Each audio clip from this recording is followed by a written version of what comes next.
everyone. Well, I finally made it. I have survived for 1 month in South Korea. I'm not actually sure if 1 month is considered a milestone. I know there's the 3-month mark, there's the 6-month mark, and there's the 1-year mark.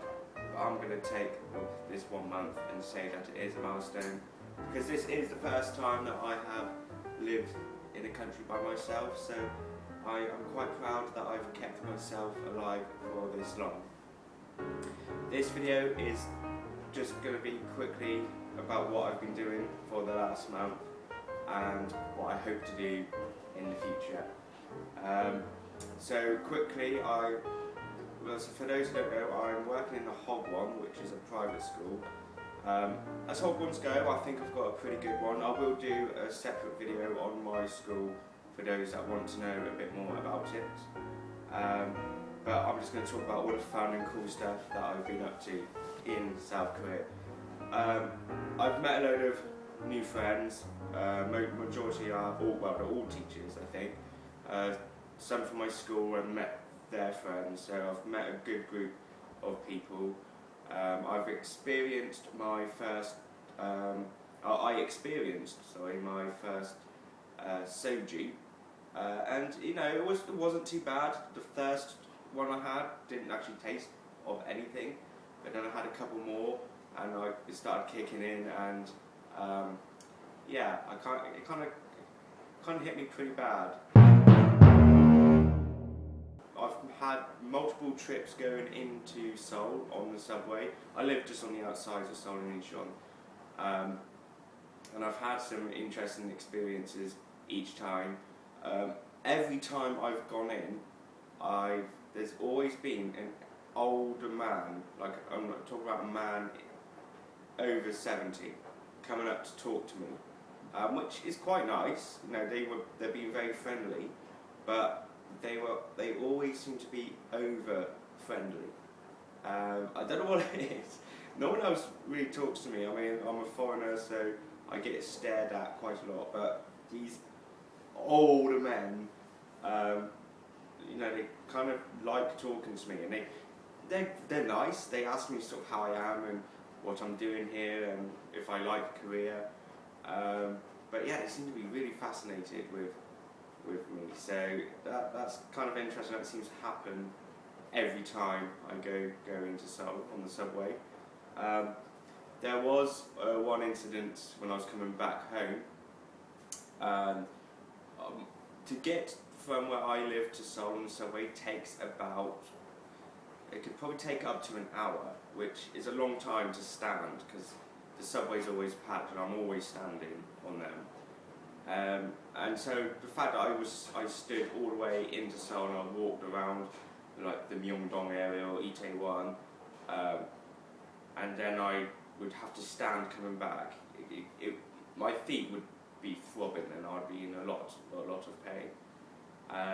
So there was this one incident where I was standing for a while and a seat actually became available on the subway. Now I did check if this seat was one of those that I reserved for the elderly or for the disabled or for pregnant ladies, and it wasn't. It was a standard seat that anyone could have. So I took the seat. 10 seconds later, literally 10 seconds later, we had pulled into a stop, and this woman in about her 30s, she came onto the train. She looked physically fit. She was in her 30s, so she wasn't old. She didn't look disabled or handicapped in any way. And she came and she stood right in front of me. And I thought she was just coming to talk to me, to say hello.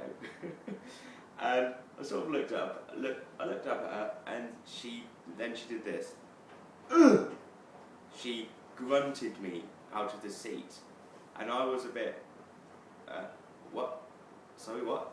And then she went, again. So I was like, right, okay, I better move. So I got all my stuff and I moved, and she didn't even sort of say thank you or acknowledge that I gave her my seat. She just had this face of a slapped ass, and I just couldn't believe how rude She was to me.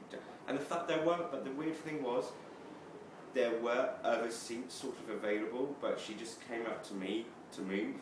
I'm not sure if that's a foreigner thing, but it was one of the negative moments I've had. I've not had many, but yeah, I wasn't a big fan of her. Other things, I've gone out for loads of meals with all the teachers, and we go into Hongdae a lot, which is kind of like, it's like the student area of Seoul, and it does remind me of being a student when I used to go out when I was at university. And it's really cool. We go to some sort of interesting clubs, is a word I would say. We don't really go to sort of the big populated mainstream clubs. We go to these kind of back alley clubs, but they're pretty cool. But there's this one time when there was about 20 of us, and we were going out for a meal because we were saying we're going to say goodbye to one of their friends. I hadn't met her. She was like a friend of a friend, but she was going home, so there was a big group of us to say sort of goodbye to her. And we were in a Korean barbecue restaurant, which Korean barbecue restaurants are everywhere here, but they're really, really good.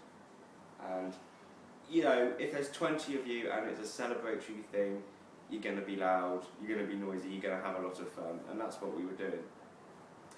And there was these two other guys in the restaurant, and they kept sort of turning over and looking at us and not looking too happy about how loud we were being.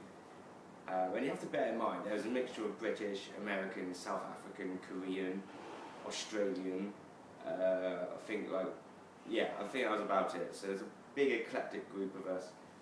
And then this guy, one of the guys comes over, and he bangs his hand against the wall, yelling at us. And it turns out that he was actually French, but he could speak quite good English. And he actually politely asked, he said, I know you're here to have a good time and to celebrate, but I'm here with my friend too, and it's his last night, and I want to make it special for him. So could you please just turn down your volume? So we were like, oh, sure, yeah, we're sorry, we'll try to be a lot quieter. He was like, thank you. And, you know, it was quite admirable of him to come up and confront 20 of us and ask us to be quiet. So he went back and sat down. And we started off talking a bit more quietly, but then if there's 20 of you, you're going to start talking louder again. You're going to start talking over one another, talking at other ends of the table, laughing, joking. So naturally, the volume went back up again, and he was just scowling at us the whole time. And then when they finished their meal, and we were sort of finishing our meal at the same time, he came over and he gave us 10,000 won and said, this is for your waiter. He deserves it with having to put up with you lot. And we were just like, what? Well, what on earth did we do to the waiter? We ordered our food, we ordered our drinks, and he served us like a waiter should. We didn't treat him bad, we weren't disrespectful to him. So we just thought, why would you have the audacity to come over and do that? You know, we understand that we were loud, but you didn't need to be a dick about it.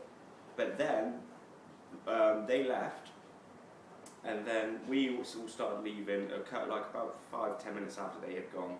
We were all leaving, and as we were leaving the actual restaurant, the two French guys were standing outside, and as we were walking by them, the same guy turned around and said, I hope you all have a really loud night, in sort of a really snarky, spiteful way. And we were just shocked about how he could be like that. It was just such a weird moment, and kind of angered a lot of us. But yeah, I'd say those are probably the two most sort of negative things I've experienced, among many, many, many positives. But yeah, so this has been my 1 month. I hope to make a lot more videos, so if you've got any questions about what I've been doing, then you can sort of leave them in the comments below. I've got a Twitter page, so you can follow me on Twitter if you want. And yeah, I'd like to make this a thing of making more videos about my stay in Korea.